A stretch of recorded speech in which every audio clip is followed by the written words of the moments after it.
Surat eco cell પોલીસે GST ચોરીના ગુનામાં નાસ્તા ફરતા આરોપીની ધરપકડ કરી. પોલીસે આરોપી મોહમ્મદ સુલતાન યુસુફ કાપડિયાની મુંબઈના મીરા રોડ ઉપરથી ધરપકડ કરી. આ બનાવમાં વર્ષ 2024માં સેન્ટ્રલ જીએસટી વિભાગ દ્વારા સુરત ક્રાઇમ બ્રાન્ચના જીએસટી ચોરીની ફરિયાદ નોંધાવી હતી, જેની તપાસ ક્રાઇમ બ્રાન્ચે સુરત ઇકોસેલ પોલીસને સોંપવામાં આવી હતી. જે તપાસમાં ઇકોસેલ પોલીસે આરોપી મોહમ્મદ રજા ગભારણાની ઇકોસેલ પોલીસે ધરપકડ કરી, જેની પૂછપરછમાં હાલ પકડાયેલ આરોપી મોહમ્મદ સુલતાન મોહમ્મદ યુસુફ કાપડિયાનું નામ સામે આવ્યું. સમગ્ર જીએસટી ચોરીમાં બંને આરોપીઓ અલગ અલગ પેઢીઓ ખાલી ખોટા બિલો બનાવી ગેરકાયદેસરના નાણાકીય વ્યવહારો કર્યો હતો, જે થકી સરકારને કરોડો રૂપિયાનું આર્થિક નુકસાન પહોંચ્યું હતું. જેમાં તપાસ કરતા કુલ રૂપિયા 1814 કરોડના ખોટા બિલો આરોપીઓ દ્વારા બનાવવામાં આવ્યા હતા. હાલ સમગ્ર મામલે ઇકોસેલ પોલીસે મોહમ્મદ સુલતાન યુસુફ કાપડિયાની ધરપકડ કરી આગળની કાર્યવાહી હાથ ધરી. વર્ષ 2024ની સાલમાં સેન્ટ્રલ જીએસટીના અધિકારી દ્વારા ડીસીબીમાં ગુનો દાખલ કરવામાં આવેલ.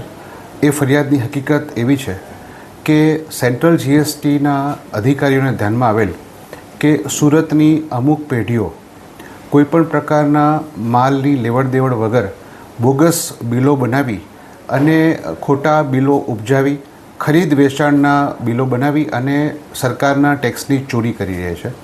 આ અનુસંધાને તેઓના પ્રાથમિક ઇન્વેસ્ટિગેશનમાં આ વાતને સમર્થન મળતા તેમના અધિકારી દ્વારા ફરિયાદ આપી ગુનો દાખલ કરવામાં આવેલ.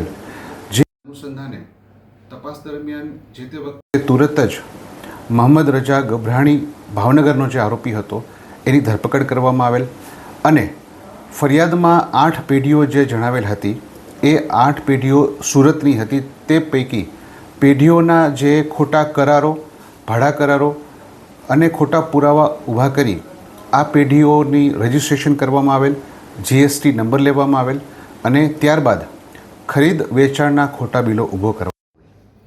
તપાસ દરમિયાન મોહમ્મદ રજા ગભરાણીને ભાવનગરથી ધરપકડ કરવામાં આવેલ અને તેના પૂછપરછ ઇન્ટ્રોગેશન દરમિયાન એવી હકીકત જાણવા મળેલ કે મુંબઈનો અન્ય આરોપી છે સુલતાન કાપડિયા અને ઇમરાન ઉર્ફે ડાયમંડ.